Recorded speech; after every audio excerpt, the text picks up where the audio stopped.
prices go up? Excuse me, we haven't asked you to speak yet, please. Right?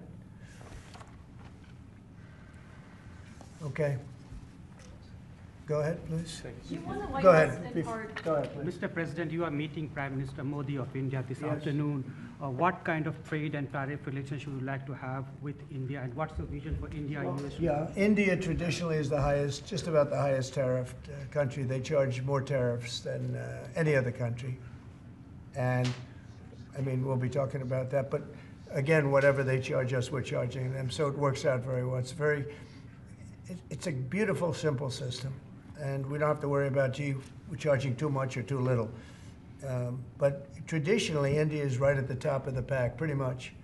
There are a couple of smaller countries that are actually more. But India is a they charge tremendous tariffs. I remember when Harley-Davidson couldn't sell their motorbikes into India because of the fact that India, the tax was so high, the tariff was so high.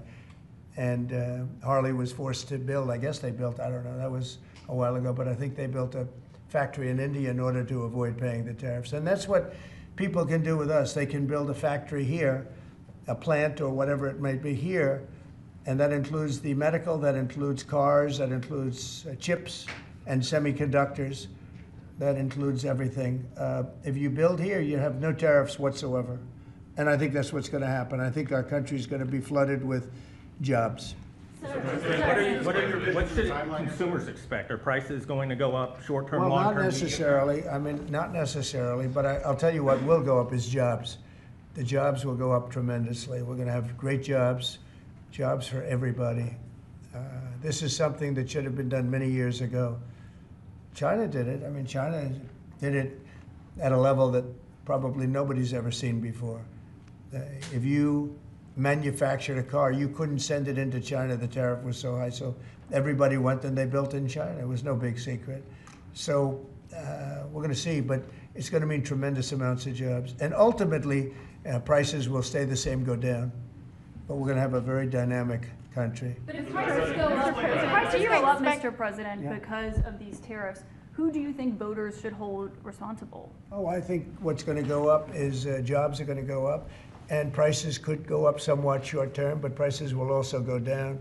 And I think the farmers are going to be helped by this very much because product is being dumped into our country and our farmers are getting hurt very badly by the last administration. The last administration hated our farmers, like at a level that I've never seen before. I think our farmers are going to be helped. Jobs are going to be helped, but our farmers are going to be helped. Our manufacturers are going to be helped. And again, if somebody wants to come in, including the car companies, if they want to come in and build car plants, they'll do it without tariffs, and therefore prices won't go up. There could be some short-term disturbance, but long-term, it's gonna make our country a fortune. So Americans should prepare for some short-term pain. No, you said that. I didn't say that. Because if the prices go up, let's see what happens. Nobody really knows what is going to happen, other than we know that jobs are going to be produced at levels that we haven't seen before. We know that we think interest rates are going to ultimately be coming down because of things that happen, and they go hand in hand with the tariffs. But we think that the prices for some things, many things, it could be all things, will go down. Ultimately, will go down. Mr. President, can you explain the timeline here, sir? There's a period of time for a review, a report, 180 days. Sure. What's the earliest date that you think tariffs will actually be implemented and executed? Well, I would say, maybe I'll ask Howard to answer that, because he's going to be the one that's implementing. What do you think? Our studies should be all complete by April 1st. So we'll hand the president the opportunity to start on April 2nd if he wants. So I think we'll be ready to go on April 1st, and we'll hand it to the president, and he'll make his decisions. But remember, if they drop their tariffs, prices for Americans are coming down. Our production's going up, and our costs are going down. Remember, it's a two-way street. That's why it's called reciprocal. And have you spoken to any American CEOs directly about this? Are they calling you and asking I've for spoken to many, and many love it. And they say this is going to be the thing that makes our country really prosperous again. And this is going to be what pays down to $36 trillion in debt and all the other things. And this is going to be This is an amazing day. I think this is going to be a very big day and in a very positive way for our country. Yes, please. Mr. President, you've talked about the VAT and the EU before and your concerns with how the EU treats you. Do you have a number in mind on the European Union? Do you have an idea of where that number is going to land? Well, what they are now is they have a 20% VAT tax, which we're considering to be similar or the same as the tariff. Plus, they charge lots of fees, and you know they're doing something else. European Union's been very tough on our companies. They sued Apple, they sued Google, they sued Facebook, they sued many other companies, and they're American companies, and the kind of numbers are staggering. And the court system over there is not very good to our companies. If you know that Apple had to pay, I think, $16 billion in a penalty, a court case that was really shocking because most people thought they would have won that court case, people that watched it. So they've been very tough. Airlines have called me up and they said, could you help us with Europe because they're charging us so many different fees. I got a call from the head of American, United, and other airlines saying, every time we land a plane, we get just absolutely killed by the European Union.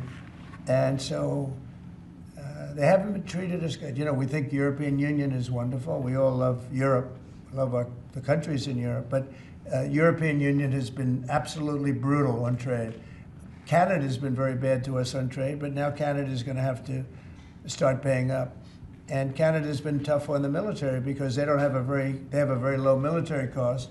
They think we're going to, you know, protect them with our military, which is unfair. So Canada's going to be a very interesting situation because, you know, we just don't need their product. And yet they survive off the fact that we do 95% of what they do. And Canada is just absolutely, I say it, and sometimes people smile and sometimes they say, great idea, but Canada, their taxes would come down greatly. Their security would go up greatly. Amazing things happen to Canada. And really Canada in this particular, why would we pay $200 billion a year in subsidies to Canada when they're not a state? You do that for a state, but you don't do that for somebody else's country. So I think Canada is going to be a very serious contender to be our 51st state. Mr. President, how are negotiations going with Canada? There was obviously a delay in implementing those tariffs. I spoke to Governor Trudeau on numerous occasions, and we'll see what happens. But it just sets up so good for them. Look, the people would pay much less tax than they're paying right now. They'd have perfect military protection. They don't have any military protection because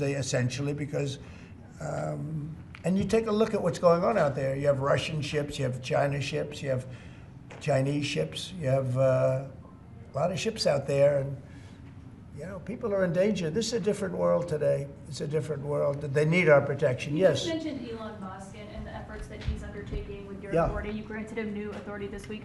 Will he secure any new government contracts while he is working on DOGE? No, not if there's a conflict. If there's no conflict, I guess what difference does it make? But we won't let him do anything having to do with the conflict. Are you personally checking to make sure there's no conflicts of interest? Yeah, I am. He answers to you. Sure, he does. First of all, he wouldn't do it, and second of all, we're not going to let him do anything where there's a conflict of interest. Mr. President, your negotiations with the EU are there's discussions ongoing already. How quickly do you expect that you'll hear back from them about any of these other measures? I can't tell you, yeah. The EU's been very nasty. It's just been, they haven't treated us properly. Look, we were great to them on NATO. Essentially, it's a similar group of countries. When I came in, my first term, I raised their fees. I mean, they were not paying. We were paying for, in my opinion, almost all of NATO. And now, you know, I had the bad moment with the press where the press said, well, does this mean you won't protect them? And I said, I won't protect them if they're not paying. But because I said that, the Secretary General, as you know, said it was the greatest thing he's ever seen because the money came pouring in. But they don't treat us right on trade. They don't treat us right on the military either. I mean, if you look at Ukraine, we're in for probably $200 billion more than Europe. Why are we in for more than Europe? We're in for more than Europe. I mean, think of it, or NATO. I mean, let's call it NATO because Canada's in. By the way, Canada is just about the lowest payer also, you know, they shouldn't be. are just about the lowest payer in NATO, in addition to everything else. So Canada's really been taken advantage of. And if they had to pay just something modestly fair, they wouldn't be able to succeed as a country. And that's why I feel they have to become a state. Yes, ma'am. Thank you, very Mr. President. critical of- Is it your expectation that partners will offer major concessions and that you actually don't end up applying those tariffs? No, I think that a lot of them will stay the same, and whatever they pay, I'll pay. I mean, we'll have a lot of them stay the same. I think some, look, I heard they, as an example, EU lowered their tax on cars down to the exact same amount. That they were much higher. They were approximately 5 times higher, and they lowered them down to the exact tax that we're charging.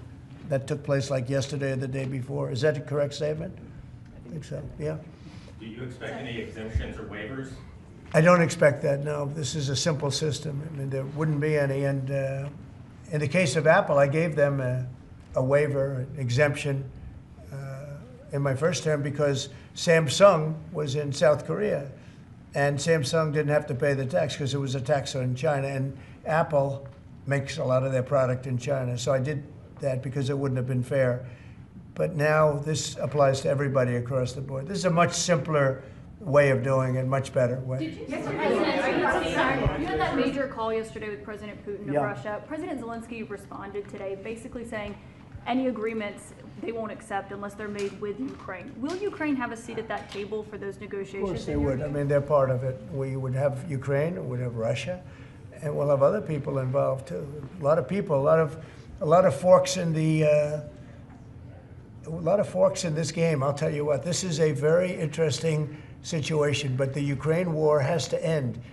The young people are being killed at levels that nobody's seen since World War II, and it's a ridiculous war, and it has to end. We had a good talk with President Putin. I had a good talk with President Zelensky, very good talk. And somebody said, oh, I should have called Zelensky first. I don't think so. I mean, we have to find out whether or not Russia wants to make a deal. I know that Zelensky wants to make a deal, because he told me that. But I now know that Russia wants to make a deal. Did you ask Secretary Hegseth to walk back his comments yesterday saying Ukraine won't join NATO and won't go back to pre-2014 No, borders because no, those I are didn't, no. bargaining chips you could use? No, I didn't. Somebody told me to, but I thought his comments were good yesterday, and they're probably good today. They're a little bit softer, perhaps, but I thought his comments from yesterday. I thought his comments yesterday were pretty accurate. I don't see any way that a country in Russia's position could allow them, just in their position, could allow them to join NATO. I don't see that happening. And long before President Putin, Russia was very strong on the fact that I believe that's the reason the war started. Because Biden went out and said that they could join NATO, and he shouldn't have said that. As soon as he said that, I said, you know what? You're going to have a war now, and I was right about that. This is a war that would have never happened if I were But president. you don't think it's President Biden's fault, not President Putin? I mean, he's the one. I think who made Biden it. is incompetent, and I think when he said that they could join NATO, I thought that was a very stupid thing to say. I thought when he said, well, it depends if it's a minor incursion. In other words, it's okay if Russia does a minor incursion. I thought that was a very foolish thing to say. When can we expect Those on things auto? got it started. The other thing that got it started was how badly Milley and these stupid people, the bad generals, how badly they did with Afghanistan. I was going to pull out, but we were pulling out with dignity and strength, and we were going to take our equipment with us and everything else. They are, I mean, what they're doing is, what they did with that, I think Putin looked at that mess and he said, wow, this is a great time, I'm going to go in. But what the Americans said, I'm not blaming Americans, but I will say what they said had a big influence on his deciding to go in. Yeah. When Elon Musk met with Prime Minister Modi earlier today, did he do so as an American CEO or did he do so as a representative of the U.S. government? Are you talking about me? No, Elon Musk. Elon, I don't know. They met, and I assume he wants to do business in India. But India is a very hard place to do business in because of the tariffs. They have the highest tariffs just about in the world, and it's a hard place to do business. No, I would imagine he met possibly because he's running a company. He's doing this as a as something that he's felt strongly about for a long time, because he sees what's happening and he sees how the country is really being hurt badly by all of the fraud, waste, and abuse. Yeah. So how does Modi know whether he's meeting with the CEO or meeting with a representative of your government? Well, he's meeting with me in a little while, so I'm going to ask him that question. All right? I'll ask him that question. Yeah. On auto tariffs, what should we expect, sir? You mentioned obviously steel and aluminum and pharmaceuticals. What are you thinking about auto tariffs? We haven't talked about that much. I think autos are coming soon. I think they're all coming more or less at the same time. And it's not going to be a big shock to the system. But what it's going to do is it's going to bring pharmaceuticals back to our country. Much more important than the money. It's a lot of money, but it's going to bring pharmaceuticals back to our country. It's going to bring chips back to our country. It's going to bring automobile. We're going to do a lot more automobile manufacturing in our country. You know, when I did this, when I announced this during the campaign, they were going to build the largest car plant in the world in Mexico. It was almost under construction. It was just starting. And when they heard me make that statement, and they thought I was going to win the election, actually, it was a few months before the election itself, China was building the car plant. It was going to be the largest in the world. They immediately stopped construction. You can see the foundations there. They immediately stopped. When they heard I was doing this, that would have destroyed Detroit. It would have destroyed Michigan. This plant would have taken up more than almost the whole state built. And it would have been very destructive. When they heard me speak, and they said, wow, if he gets in, we're gonna lose our shirt. So they stopped building. That's the impact that tariffs have. Again, you know, I say it, and I say it loudly. It's the most beautiful word, but now I say religion, love, and a couple of other things are more beautiful, because I got in a lot of problem with the fake news when they said, oh, other things are more important. God is more important, but these are the words. But I would say it's number 4 or 5. To me, it's the most beautiful. And I'll tell you what, I think really reciprocal tariffs, those 2 words, reciprocal makes tariffs really fair.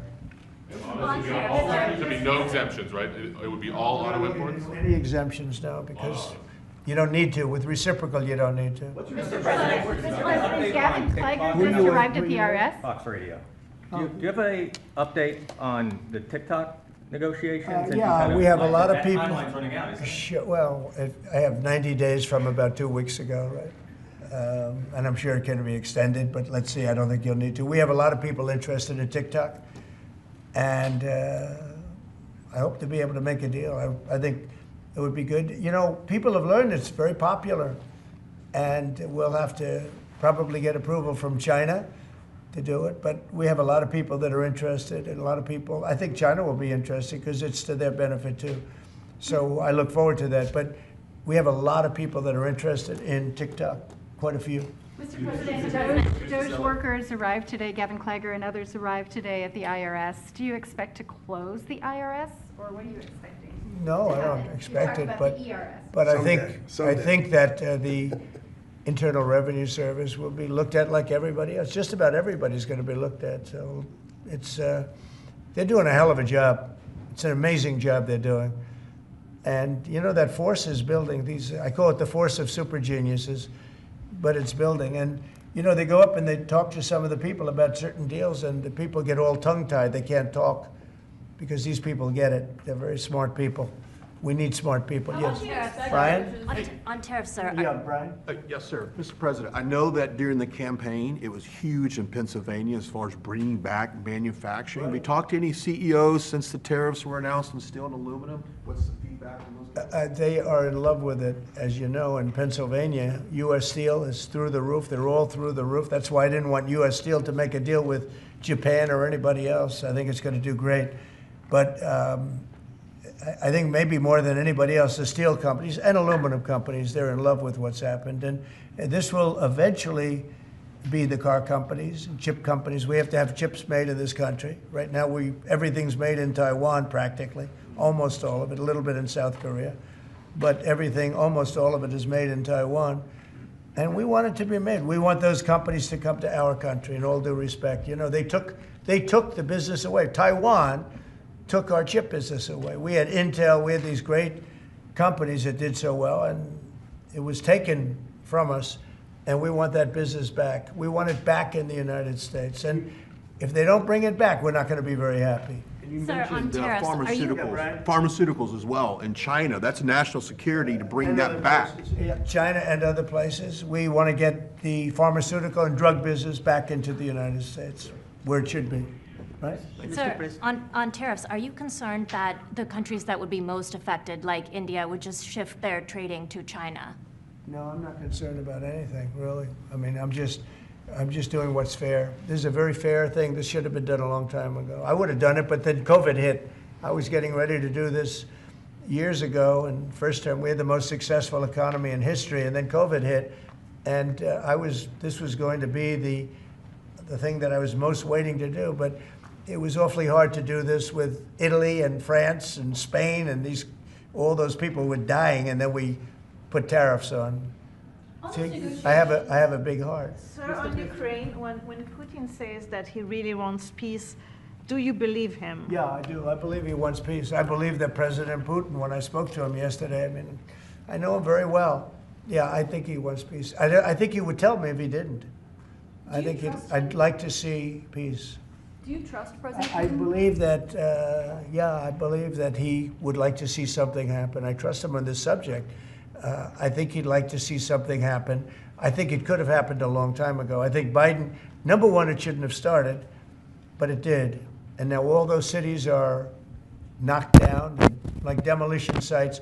All those beautiful golden towers are knocked down. There's nothing going to replace them. But much more importantly, you lost millions of people.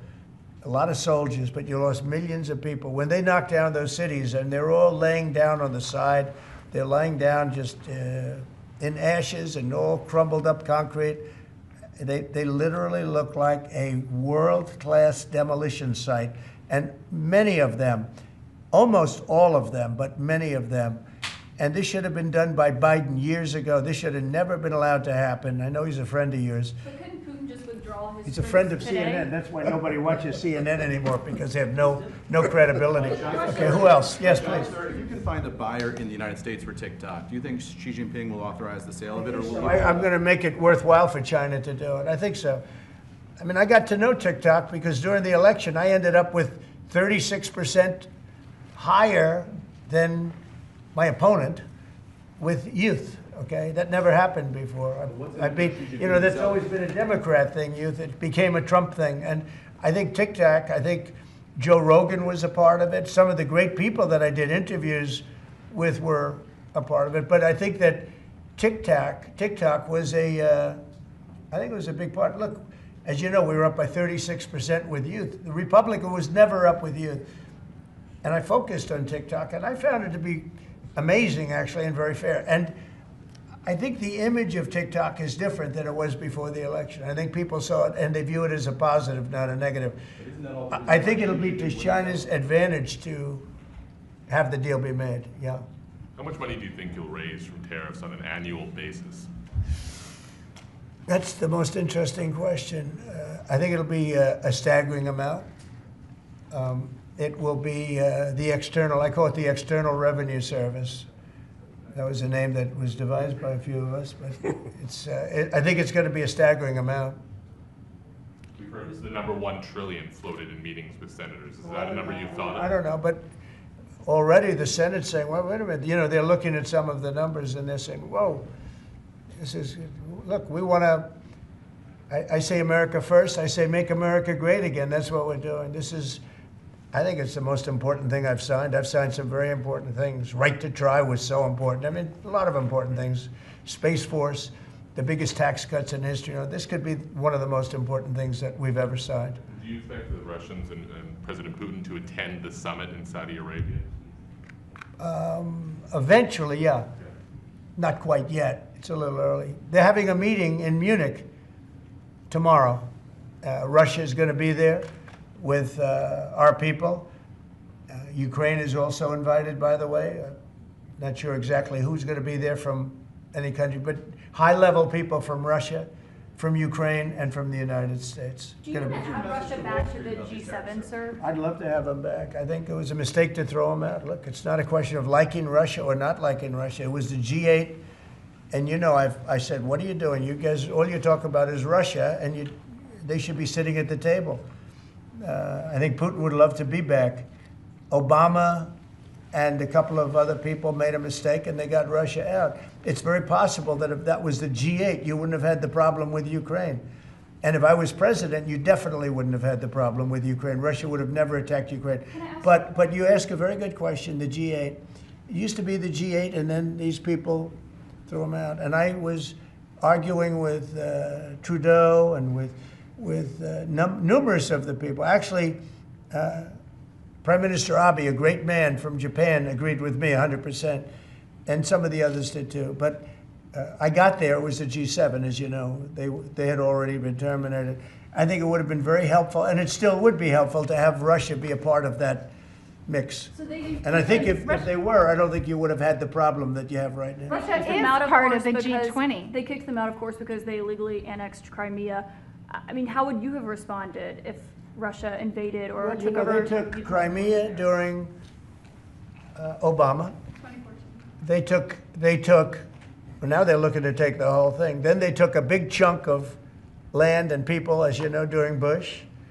And now they're trying to take the whole thing during Biden. You know, the only one that didn't give them anything is Trump. They never took anything with Trump, nothing, not 2 inches of property of land. But Crimea was Obama. And then Bush gave them a lot, if you remember. And then, in fact, it's a sort of a standard little phrase, and Biden's giving them everything because this is a war that shouldn't have been had. And the only one that didn't give them anything is Trump. It's just the way it is. What's your message to Wall Street about these tariffs? So there's been some nervousness on Wall Street about the impact. So. I mean, there hasn't been very much, and I think it's going to make the United States stronger, and in many ways it could make other countries stronger too. You know, other countries want to have a strong United States. They want to have a strong America. And I think it's going to make us very, very strong, much stronger. And we have a lot of work we're doing on the military. Our military already, I've authorized some contracts to be built that are very substantial. We're building the greatest equipment in the world. We have the greatest military equipment in the world. We're building it.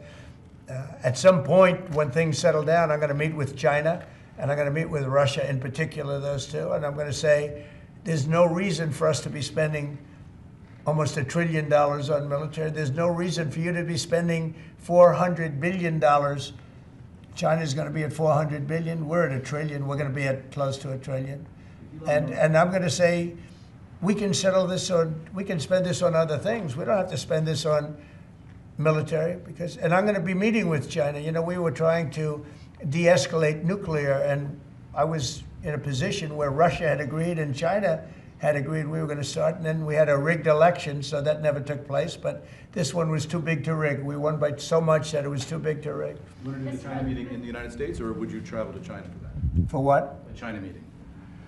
Would you do that? I tell people all the time, you know, the question is who's going to have the first meeting, where are you going to, I say this to Putin, to President Xi, I say to everybody, never bothered me, you know, I'm willing to say I'll go first. It doesn't matter. It's the end result that counts. So it doesn't make any difference. When do you want to have a conversation about global defense spending, you, China, Well, I'd Russia? like to have that, as soon as things settle down, I'm going to have that conference, primarily with China and Russia, because those are the two that really are out there. And we're going to have them spend a lot less money, and we're going to spend a lot less money. And I know they're going to do it. They agreed to it. We were talking about denuclearizing, and President Putin and I agreed that we were going to do it in a very big way. There's no reason for us to be building brand new nuclear weapons. We already have so many you could destroy the world 50 times over, 100 times over. And here we are building new nuclear weapons, and they're building nuclear weapons, and China's building new nuclear weapons, and China's trying to catch up because, you know, they're very substantially behind, but within 5 or 6 years, they'll be even. And we're all spending a lot of money that we could be spending on other things that are actually, hopefully, much more productive. Hopefully, there'll never be a time when we need those weapons. If there's ever a time when we need nuclear weapons, like the kind of weapons that we're building and that Russia has and that China has to a lesser extent, but will have, that's going to be a very sad day. That's going to be probably oblivion. Do you see that as separate conversations, or do you see one giant summit with you, Xi Jinping, and Vladimir Putin? Yeah, I could see that. let things calm down a little bit. You know, when I left, we had no Middle East problem. We had no Russia going into Ukraine. They never would have done it. Putin never would have done it. And I came back and we got like the whole world is blowing up. So when we straighten it all out, then I want to have one of the first meetings I want to have is with President Xi of China, President Putin of Russia. And I want to say, let's cut our military budget in half. And we can do that. And I think we'll be able to do it. If Elon Musk identifies wasteful spending in the Defense Department, defense contractors and the like, are you willing to go after that spending as well? We have to go waste, fraud, and abuse. Yeah, and we're doing that. Could we, I'm just wondering about your conversations on defense spending. Would you want to do that as a trilateral, or would you use the existing body that also already includes China and Russia, the G20? No, it's the people. It's President Putin, President Xi. I don't need bodies. I don't need anything. It's people. It's all about people. It's about relationship and people. And, you know, I've had a good relationship with President Putin. I've had a good relationship with President Xi. It's about people. And I think when things straighten out, which I hope will be in the not too distant future, the meeting I want to have first is a meeting with China and a meeting with Russia on slowing down, stopping, and reducing nuclear weapons in particular, and also on not having to spend the kind of money we're all spending on weapons, military weapons generally. I think my question is, would you have those meetings separately with each of those leaders, or would you try to bring them all together? Both. You start off separately, and that's what was happening. I was dealing with President Putin. We had really an understanding where we were going to denuclearize. What a beautiful term that is, right? Denuclearize. What a great thing if we could do that. And we were going to, he really liked the idea, and so did I. And we had then called China, and China was very open to it. And then COVID hit, and then we had a rigged election. But now there was no rigged election. Now we have an election that was too big to rig. That's what my whole theme was, too big to rig. And they tried, but they didn't pull it off. Sir, as part of the reciprocal tariffs, would you also direct agencies to study the impact they would have on prices in the U.S.? No, there's nothing to study. There's nothing to study. It's going to go well. The United States is going to become a very, very strong economically country. Yeah. Mr. President, in the past you have spoken against BRICS. India is part of BRICS. Do you want to dismantle BRICS, or you want to US want to be part of it? I don't care, but BRICS was put there for a bad purpose, and most of those people they don't even want to talk about it now. They're afraid to talk about it because I told them if they want to play games with the dollar, then they're going to be hit with a 100% tariff the day they mention that they want to do it. And they will come back and say, we beg you not to do this. BRICS is dead since I mentioned that. BRICS died the minute I mentioned that. And I remember when Obama and Biden in particular, I guess he said that, they have us over a barrel. They don't have us over a barrel. We have them over a barrel.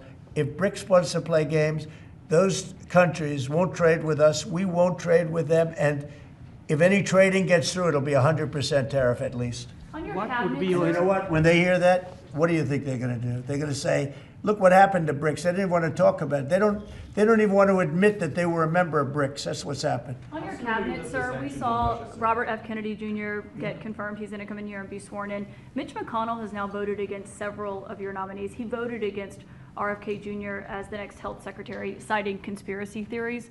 What's your reaction to that? Well, I feel sorry for Mitch.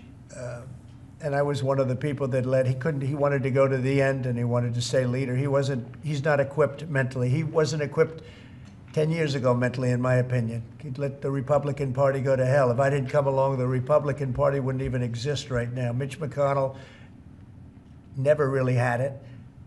He had an ability to raise money because of his position as leader, which anybody could do. You could do it even, and that's saying a lot. But the fact is that he raised money and he gave a lot of money to senators, and so he had a little loyalty based on the fact that as leader you could raise a lot of money. Senators would call me and they say, he wants to give me 20, 25 million, can I take it? I'd say, take the money, take the money. But so he engendered a certain amount of, I don't even call it loyalty. He was able to get votes. But I was the one that got him to drop out of the leadership position, so he can't love me. But he's not voting against Bobby. He's voting against me, but that's all right. He endorsed me. You know, do you know that Mitch endorsed me, right? Well, he did You have think that polio, was easy? and What? He had polio, obviously, and his. I don't decided know. that I don't know was- anything about he had polio. He had polio. Are you doubting that he had polio? I have no idea if he had polio. All I can tell you about him is that he shouldn't have been a leader. He knows that. He voted against Bobby. He votes against almost everything now. He's a very bitter guy, and we have a very strong party, and he's almost not even really a very powerful member. I'd say he's not a. He's lost his power, and it's affected his vote. And it's one of those things. But in the meantime, Bobby did great. Got more votes than anybody thought, and I think he's going to do phenomenally, just phenomenally in that position. And everybody else likewise did well. Not only well, they got more votes than anybody thought. Tulsi, look at how she did. She did great. Marco got 99 votes. How about that? And Marco got 99 votes. And Marco, by the way, I have to tell you, Marco Rubio's done a fantastic job. He's been a great Secretary of State. They're all doing great. But we're going to have a swearing in today, and maybe we're going to have a second one, because I hear we have a couple of them coming up. And the man behind me is doing a fantastic job, Secretary of Commerce. And I think you're going to see something very big come from today's signing. This is going to be a very important signing. Okay? On U.S. Steel, sir, can I ask very quickly? You said you'd meet with the head of that company and the Japanese company. U.S. Steel is going to be here, and a lot of the steel companies are coming. I think steel companies, they love what's happening to them. We saved it. If I didn't do the tariffs from my first term, you wouldn't have one steel company here. You wouldn't have one steel. There wouldn't be a steel company alive in the United States. And right now, they're going to be thriving. They're doing very well, but they're going to be thriving. They're going to be coming out. People are going to want to buy those steel companies like crazy. Are you still planning to mediate talks between Nippon Steel and U.S. Steel? Yeah, I don't know. I think U.S. Steel right now has all the power. The tariffs have given U.S. Steel a new lease on life. Okay? Thank you all very much. Thank you. Thank you. Thank you. Let's go. Let's go, guys. Thank you, Press.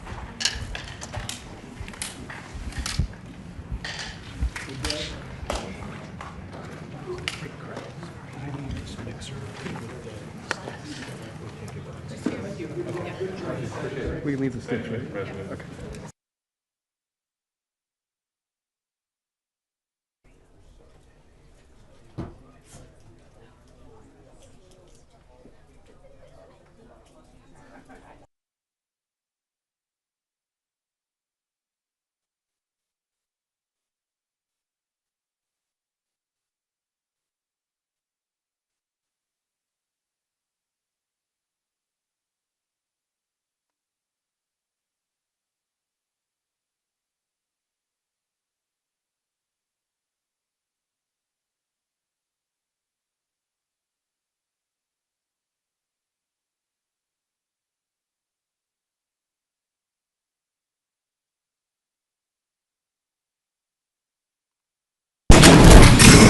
You guys all set?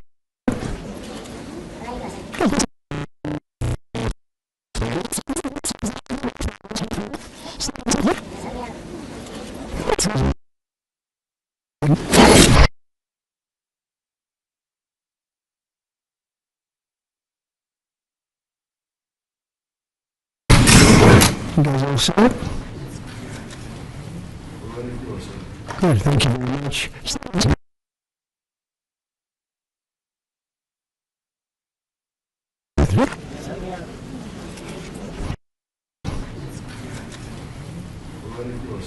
Good, thank you very much. And thank you all for being here. And it's very exciting. It was a very exciting day we just had a big tariff meeting, reciprocal tariffs. Should have been done 40 years ago, it wasn't, but it is now. It's a big moment actually. It's going to be a real.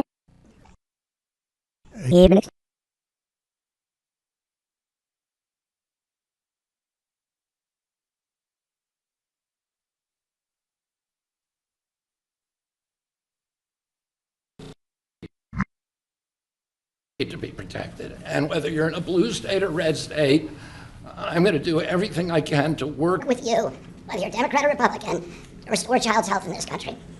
Great job. Great job. Thank you all very much.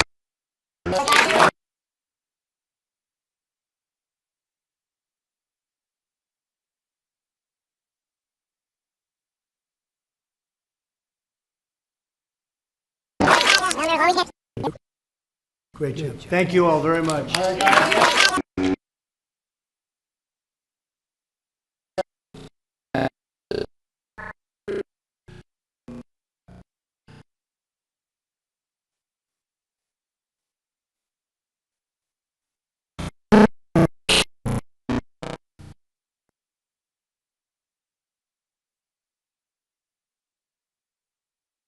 It's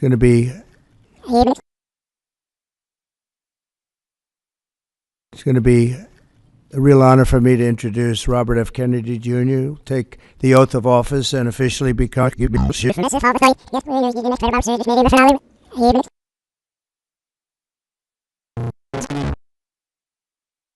it wasn't, but it is now. It's a big moment actually.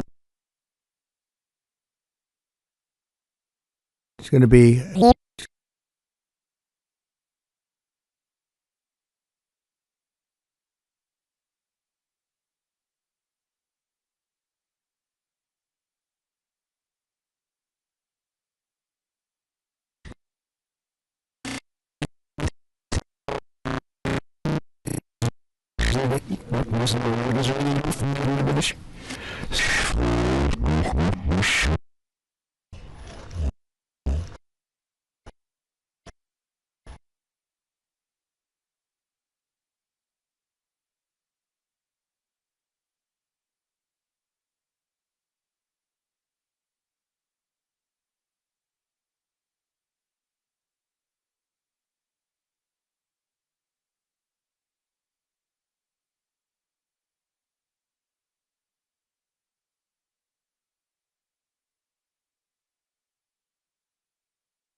Reciprocal tariffs should have been done 40 years ago, it wasn't, but it is now. It's a big moment actually.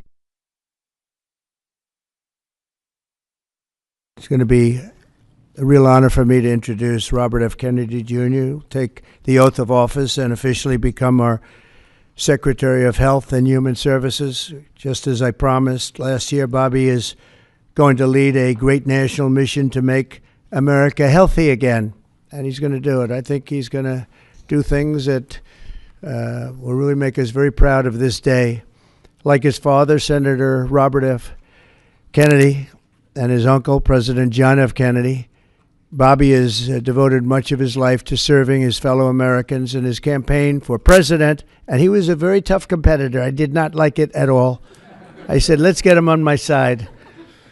But in his campaign for president in 2024, Bobby brought together a coalition of supporters across party lines, and he really worked very hard, and he had tremendous support, unbelievable support, and I think a lot of that support came my way when we decided to do a little merger, and it was really great, and it was very loyal, incredible people. They believe in him so strongly because he's a fierce advocate for the health of our children and for the values of free speech, democracy, and peace.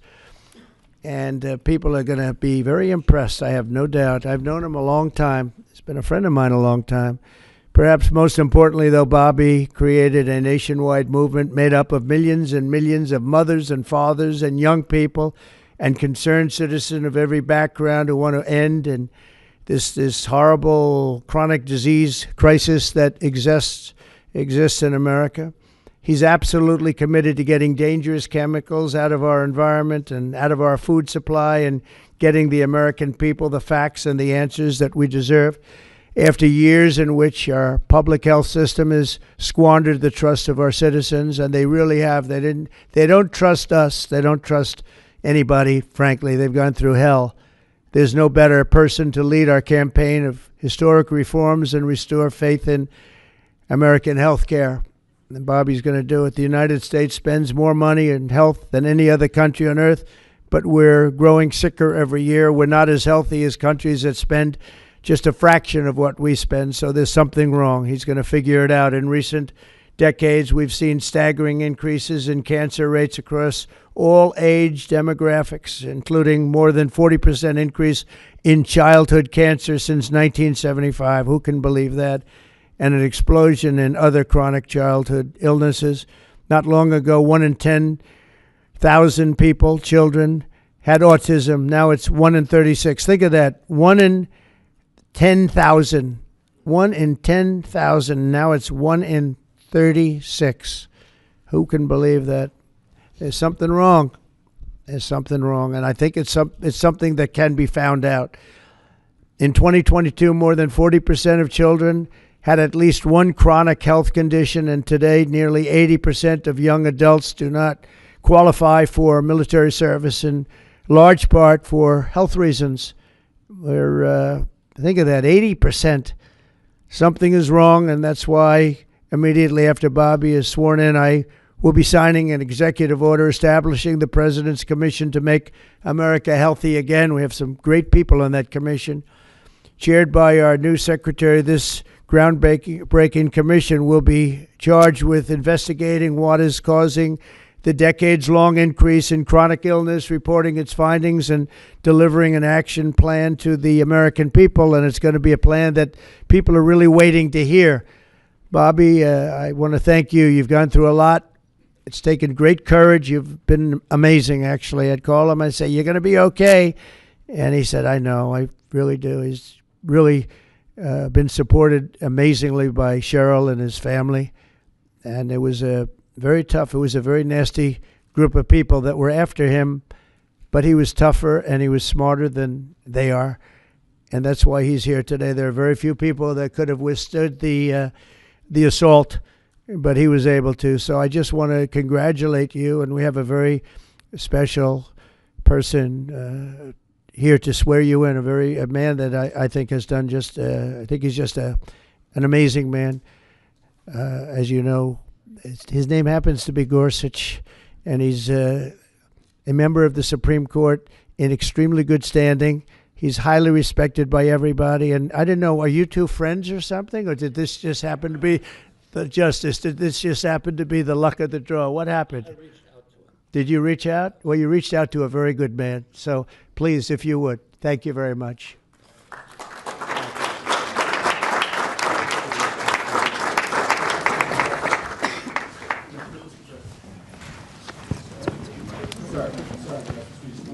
This has to be done first. I'll do this first. Sorry. I'm going to make this a good one, right?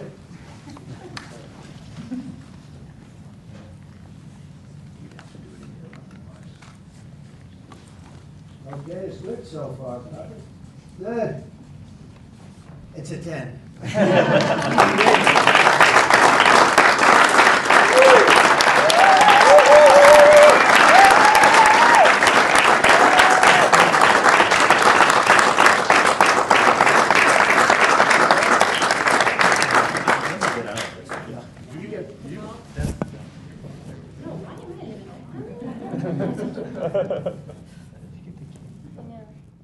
Go in there, get the kid in there, go in there, get the kid.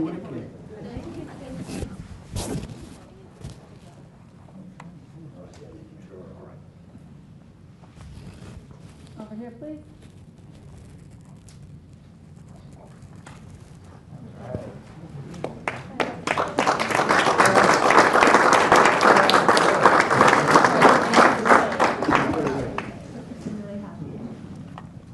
Would all the family like to join? Yeah, sure.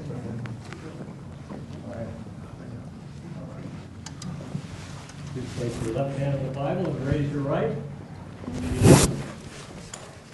I, Robert F. Kennedy, Jr., I, Robert F. Kennedy Jr., do solemnly swear do solemnly swear that I will support and defend that I will support and defend the Constitution of the United the States Constitution of the United States against all enemies, against all enemies, foreign and domestic, foreign and domestic, that I will bear true faith and allegiance to the same, that I will bear true faith and allegiance to the same, that I take this obligation freely, that I take this obligation freely without any mental reservation without any mental reservation or purpose of evasion, or purpose of evasion, and that I will well and faithfully discharge and that I will well and faithfully discharge the duties of the office the duties of the office on which I am about to enter.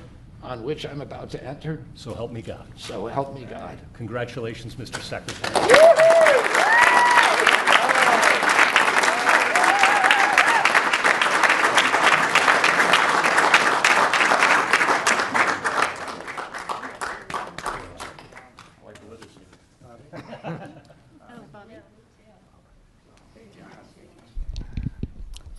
I want to begin by thanking President Trump for giving me this extraordinary opportunity. And I want to introduce my family and thank them for being here. My wife, Cheryl, my cousin, Anthony Shriver, my daughter, Kik, my other daughter, Kira, Catalina Shriver, Joey Shriver, Jackson Hines, and Amaryllis Kennedy. Oh, and I want to thank all of you for your support and throughout this whole 2.5-year journey. My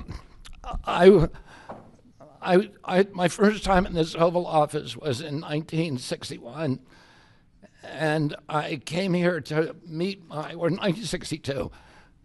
I came here and I had a meeting with my uncle, who was president then, where we talked about the environment. He was involved deeply, as we all know, in restoring physical fitness to this country. He challenged at one point during his administration, he challenged Americans to do a 50-mile walk, which I ultimately did. But I remember the day that my father completed his walk. We were staying up at Camp David, and my father came in after 18 hours walking on the C&O towpath with his feet bleeding and blisters on them.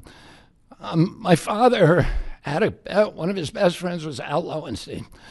And Al Lowenstein ultimately was a congressman from New York who was assassinated himself in 1980. But Al Lowenstein had started the Dump Johnson movement to get rid of President Johnson and end the Vietnam War. And at the time that he started it, people just thought it was a fool's errand. And ultimately, he asked my father to run for president against Johnson. My father wouldn't do it at that time, and he asked Gene McCarthy. McCarthy did it, and he joined that campaign. And my father ultimately ran, and Johnson then dropped out. So Al Lowenstein succeeded. And although Al Lowenstein was on the other side now, running against my father with Gene McCarthy, my father wrote him a note, a quote from Emerson, where he said, "If a single man plant himself firmly on his own ideal and there abide, the whole wide world will come around to him. For 20 years, I've gotten up every morning on my knees and prayed that God would put me in a position where I can end the childhood chronic disease epidemic in this country. On August 23rd of last year, God sent me President Trump. And he gave me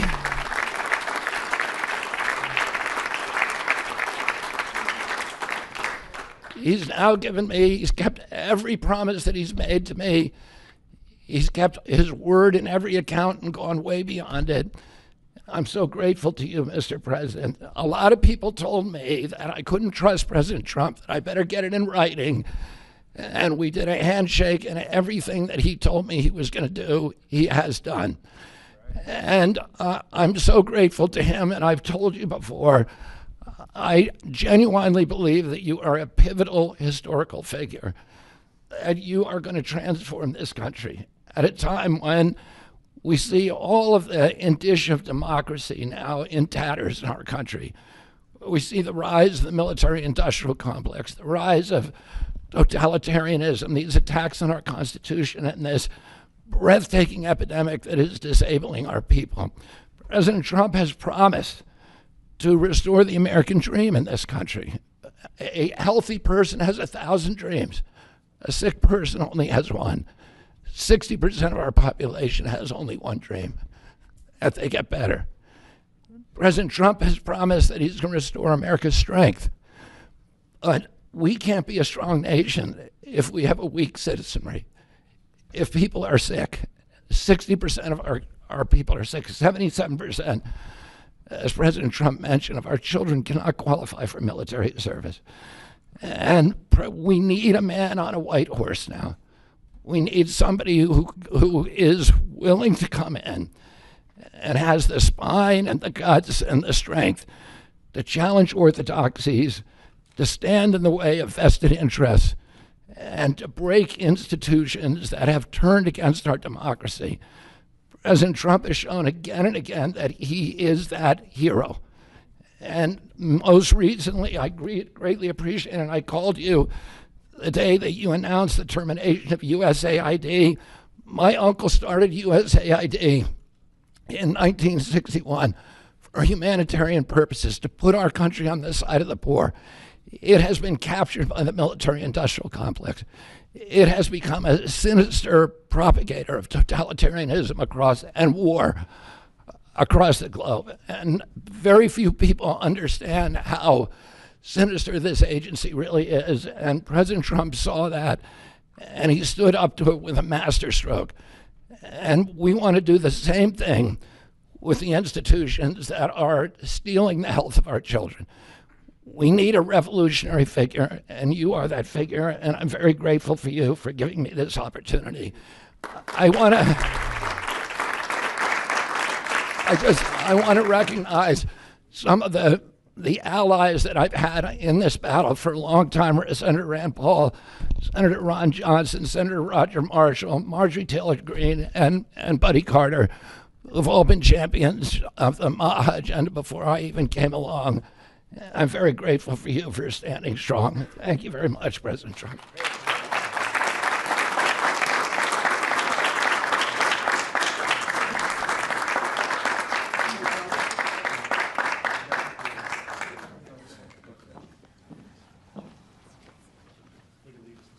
Mr. Secretary, if I could ask, what plans do you have immediately at HHS now that you're sworn in, sir? He's going to be running it. He's going to do a great job. What would you like That's to my see to do plan. first, Mr. He's going President? to find out a lot of secrets that have been maybe kept from us, but he's going to come up with some solutions to some big problems, health problems. And I think he's going to go down in the record books. I really have confidence. This group has great, even Rand has confidence, and that doesn't happen often.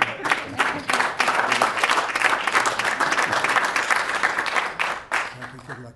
If I could ask you, Mr. Secretary, do you plan to fire anyone immediately, or what are your plans on day one, which I guess is today? Our plans are radical transparency and returning gold standard science to NIH, to FDA, and CDC, to ending the corruption, ending the corporate capture of those agencies, getting rid of the people on those panels that have conflicts of interest. we can do unadored and unimpeded science rather than the kind of product that is coming out of those agencies today. Mr. Secretary, may I ask, how do you address concerns that some Americans may have about your stance on vaccine? When people actually hear what I think about vaccines, which is common sense, which is vaccines should be tested, they should be safe, everybody should have informed consent, people are reacting because they hear things about me that aren't true. They hear characterizations of things that I've said that are simply not true. When they hear what I have to say actually about vaccines, everybody supports it. Mr. Kennedy, Kara Castronovo from Lindell TV. What's your message to Democrats in the Senate that fought so hard to keep you from taking this position? And congratulations, by the way. Yeah, President Trump has promised to be the president for all Americans, and he has said to me that he understands that there's no such thing as Republican children or Democratic children. All of our children need to be protected, and whether you're in a blue state or red state, I'm going to do everything I can to work with you, whether you're Democrat or Republican, to restore child's health in this country. Mr. Secretary. Great job. Great job. Thank you all very much.